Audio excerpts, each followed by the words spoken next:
अदा तू अगे होश करी हाँ तो न असां ये ॾींहुं ॾिसूं हा न तू ये ॾींहुं ॾिसी हा। हाँ भेण, मताननि भेण, आऊं त हवा सभिनी जो ॾोहारी आहियां। मूंखां वॾियूं ख़तम थियूं आहिनि भेण। बस अदा लिखे जा लेख आहिनि। रहीमा तुंहिंजे करे बंद में फाथी आहे, मन तुंहिंजे करे आजी थे। भेण तू गलती न कर भेण, अल्लाह ते रख, अल्लाह भली कंदो। चाचा आऊं हाणे थोड़ी गाड़ी जो बंदोबस्त करियां। पर पुट थोड़ो ध्यान सां, बाप बि ॿाहिरि न निकिरे, समझी वए न?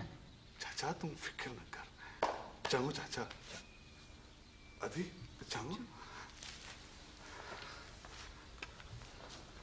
पंहिंजो अझो छॾण ॾाढो ॾुखियो आहे। चाचा जुड़े कख कख करे आखेरो जोड़ियो हो। असांजो आखेरो जंहिं फिटायो आहे, ख़ुदा कंदो उन्हनि जो बि फिटी वेंदो। माण्हू भाइनि था त पाण सदाईं जीअरा हूंदा, मिसकीननि खे पिया आज़ारींदा। आऊं कंहिं ॻाल्हि खां कोन डिॼां, पर हले छो डप थो थियनि। मूंखे पंहिंजी ऐं ॿारनि जी ॻणती न आहे। बसि रहीमा ख़ैर सां अचे। दिलि न लाहे, अलाह कंदो ख़ैर थी वेंदो। अल्लाह सभु चङी कंदो अमड़, दिलि न लाहे, रहीमा बि ज़रूर अची वेंदी। तूं हीअं कर अमड़ जो सामान सड़ो तैयार करे छॾ, त जीअं राति पेट में निकिरी वञूं। चङो अमड़? हली थी या नसीब, वरी अलाए मिलूं न मिलूं। हयाती हूंदी त मिलंदीसीं।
भाऊ जाफर अली तुझे माण्हुनि में बि हाल कोन्हे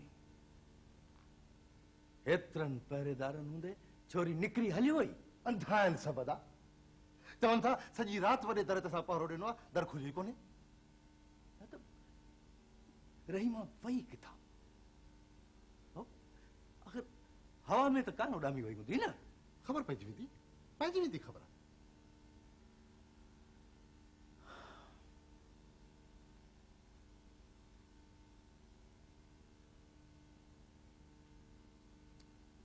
किथे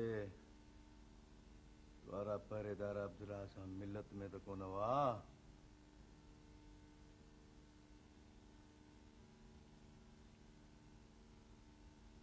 खल लाहे छॾींदो सांस अब्दुल्ला वेंदो केॾां भाउ कमल किथे बि लेके मूंखां बची न सघंदो टके जे माण्हूअ जी एॾी मजा हवेली मां ईअं बाहि खयो हलियो वियो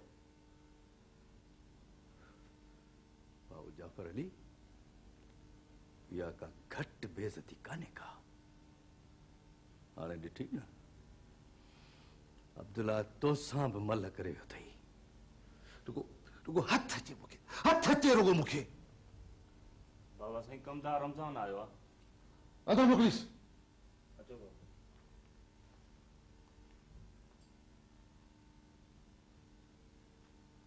बिस्मिल्लाह बोतार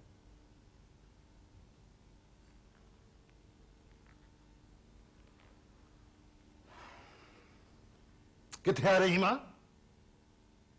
अलाहे साईं एॾो बालो बोलो न थी ऐं सभु तुंहिंजी चालुनि खे सम्झा थो शराफ़त सां ॿुधाइण चङो न थींदी मूं ते एतबार कर वॾेरा मूंखे का ख़बर कान्हे का भला मियां मोहम्मद रमज़ान अॻे त तूं ई अब्दुल्ला पाण में ठहंदा ई कोन हो पोइ ही हाणे तुंहिंजे घर जा एॾा फेरा छो पे पातई साईं असांजी त का दुश्मनी तूं सम्झी थो त आउं बेख़बर आहियां हा रोज़ अब्दुल्ला तुंहिंजे घर ईंदो तो खसलो वठण भाऊ जाफर अली रमज़ान खे घटि न सम्झ वॾो अफ़लातून अथई तूं मां त हिन जे अॻियां ॿार आहियूं मुंहिंजा हथ न लॻा अथसि भाऊ कामिल बाबा जे करे लिहाज़ तो करियासीं न त अड़े तुंहिंजी चङाई में त मुंहिंजे ॻोठ मां अॼु जो अॼु टपड़ खंड त मर्ड रुलाए छॾी